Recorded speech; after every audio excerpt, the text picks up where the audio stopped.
भारत की शुमाली रियासतों में शदीद बारिशें।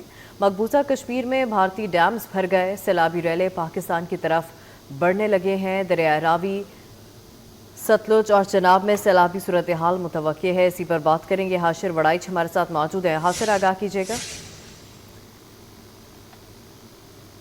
जी बिल्कुल, एनडीएमए की जानिब से गुज़िश्ता रोज़ जो है वो अलर्ट जारी किया गया है, जिसमें इस हवाले से जो सैलाब की मुमकिन सूरत हाल है उस हवाले से आगाह किया गया। और इसके साथ साथ जो मुतलका महकमे उनको भी हिदायत की गई है कि वो तमाम तर जो हिफाजती इक़दाम हैं वो मुकम्मल करने के तफसीलात में जाएँ। इस हवाले से जो एनडीएमए की जानिब से जारी की गई हैं तो उसके मुताबिक ये कहा गया है कि भारत की तरफ से जो है वो आखिरी वार्निंग जो है वो जारी की गई है। और इस हवाले से हिमाचल प्रदेश, उत्तराखंड, पंजाब, मकबूजा कश्मीर और जम्मू कश्मीर से दीगर जो मुख्तलिफ जगह हैं वहाँ पर शदीद बारिशें भी हुई हैं, जिसके वजह से इस हवाले से ये कहा गया कि अगले 48 घंटे से जो है वो, क्योंकि ये गुज़िश्ता रोज़ ये अलर्ट जारी किया गया तो तकरीबन अगले 40 घंटे के हवाले से जो अपडेट दी गई है उसके मुताबिक दरिया रावी में जो है वो 80,000 से 1,25,000 क्यूसेक तक जो पानी का बहाव है वो जा सकता है, जिसकी वजह से ऊंचे दर्जे का सैलाब मुख्तलिफ मकामात पर मुतवक्की है। जबकि इसके साथ साथ चनाब है उसके बलाई इलाकों में, जिनमें इंडिया के खुसूसन बात की गई है, जम्मू तावी और मनवर तावी में जो नदियाँ हैं मुख्तलिफ बरसाती, उनमें भी पानी का जो बहाव है उसमें काफ़ी इजाफा रिकॉर्ड किया गया है, जिसकी वजह से दरिया चनाब में मराला के मुकाम पर जो तकरीबन 1.5 लाख से 2 लाख क्यूसेक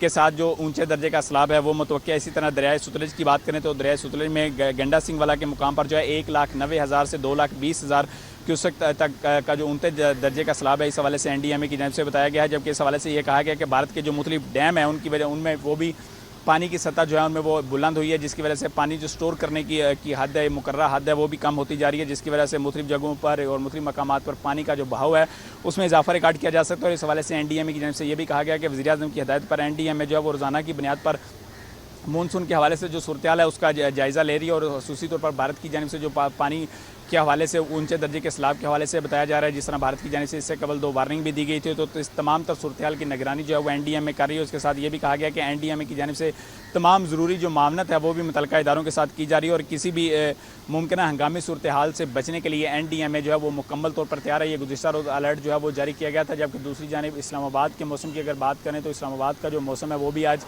गर्म और मरतूब रहेगा। अलबत्ता रात के औकात में शहर इक़्तिदार के अंदर जो बारिश है वो मुतवक्की है। और जबकि आज दिन के औकात में दर्जा हरारत की बात करें तो दर्जा हरारत जो है वो 30 डिग्री सेंटीग्रेड तक जाने की तवक्को जो है वो जाहिर की गई है महकमा मौसमियात की जानिब से। लेकिन दिन के औकात में बारिश के कोई इम्कानात जो हैं वो ज़ाहिर नहीं किए गए। हवा में नमी का तनासब जो है वो भी तकरीबन 63% तक रिकॉर्ड किया गया। अलबत्ता हवाओं की जो रफ्तार है वो ठीक है और सारा दिन जो है वो तकरीबन 13 से 15 किलोमीटर फ़ी घंटा की रफ्तार से शहर इक़्तिदार के अंदर जो है वो हवाएँ चलती रहेंगी दिन भर, जिसकी वजह से शहरियों को जो गर्मी की शिद्दत है वो कम महसूस होगी। बहुत शुक्रिया हाशिर, आप हमें तफसीलन आगाह कर रहे थे।